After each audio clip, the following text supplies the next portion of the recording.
big news today as President Trump announces that he has struck this deal with the Ukrainians for a minerals deal, where we're going to have access to some of their rare earth materials. And it's not necessarily a repayment for all of the aid that we've given them, but it gives us a reason to be involved in Ukraine, to look out for Ukraine, and President Trump thinks it'll be a deterrent to Putin in starting things back up again if he's able to put this to bed. The critics say, these are former Biden people, there's nothing to be gained in Ukraine. They don't have the rare minerals that we need. That's why we're all buying the stuff from China to begin with. So we've bought a pig in a poke. What do you say? I don't know why they can't find a single thing that they can agree with the president on. Not a single thing. You know, this deal was very important to the president to get done, and today was a big day. A lot of work went into getting this deal signed today because he values the fact that, as he talked about earlier in the cabinet meeting today, about how the American taxpayer has provided overall, when you look at all of the aid that's been given to Ukraine since the Russia-Ukraine war started, $350 billion. And when you look at some of the deals that some of the other European countries made with the aid they provided with Ukraine, either they used frozen Russian money, so they weren't using their taxpayer dollars, they found a way to give them, you know, frozen money from Russian funds, and in other areas they said, okay, we'll loan you this money and we'll figure out a payback plan for the future. But not us, not the Biden administration. This money was just given and that's it.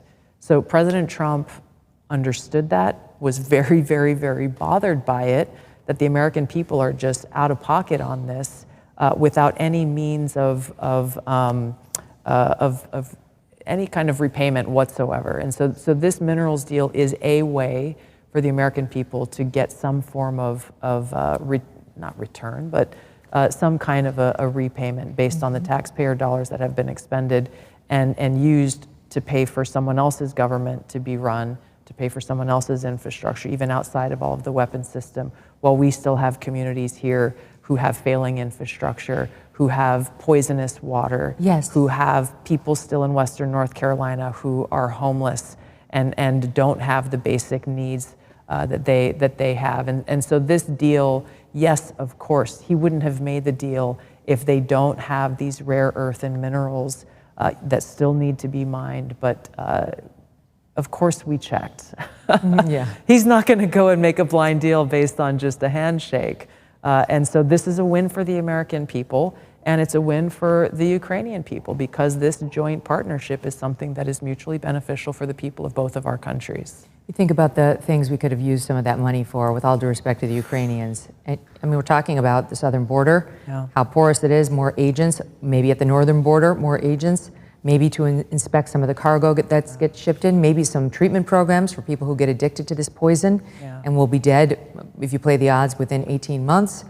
Maybe more immigration judges, so we can give all that due process the Democrats want us to give. Before, you know, like there's so many other ways we could have spent that money.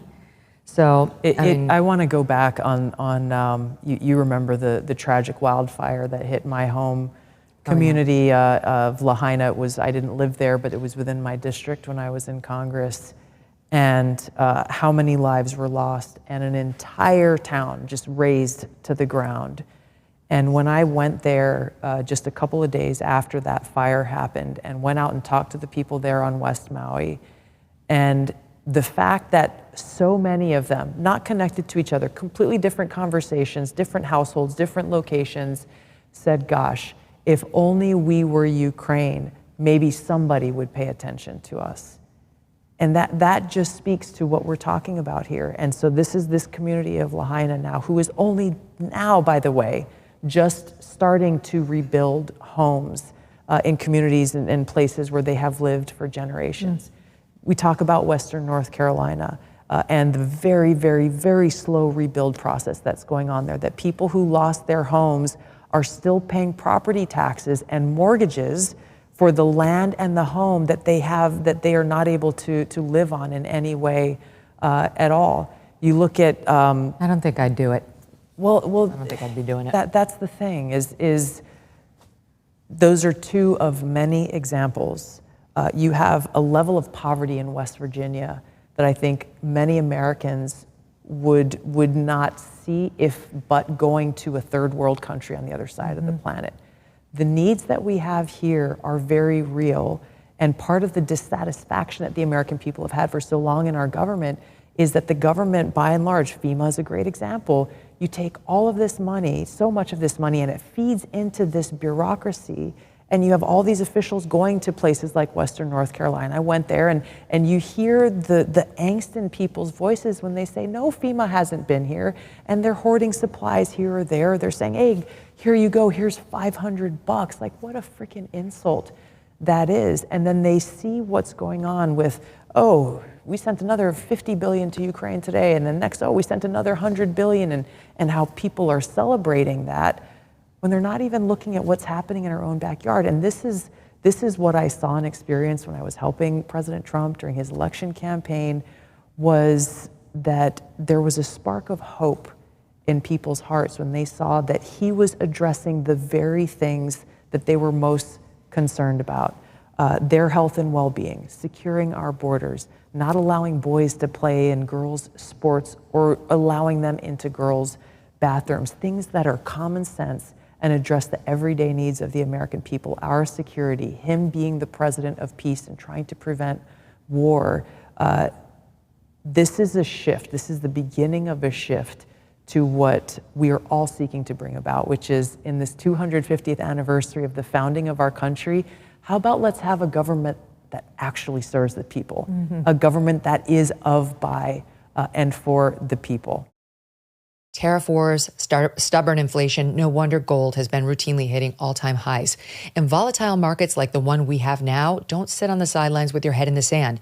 You can take control and safeguard your savings. This is why so many Americans today are turning to Birch Gold Group. They have helped tens of thousands convert an existing IRA or 401k into an IRA in physical gold. Is it time for you to hedge against economic instability with gold? To learn how to own physical gold in a tax-sheltered account, just text MK to the number 989898. Birch Gold will send you a free, no-obligation info kit. Again, text MK to the number 989898. With an A-plus rating with the Better Business Bureau and countless 5-star reviews, Birch Gold has helped so many protect their savings with gold. It took us decades to get into the tangled mess they're trying to unpack now in D.C. How long is it going to take to get out of it, and at what cost? Text MK to 989898 today. Thanks so much for watching. If you like what you just saw, hit the subscribe button for more clips and full episodes.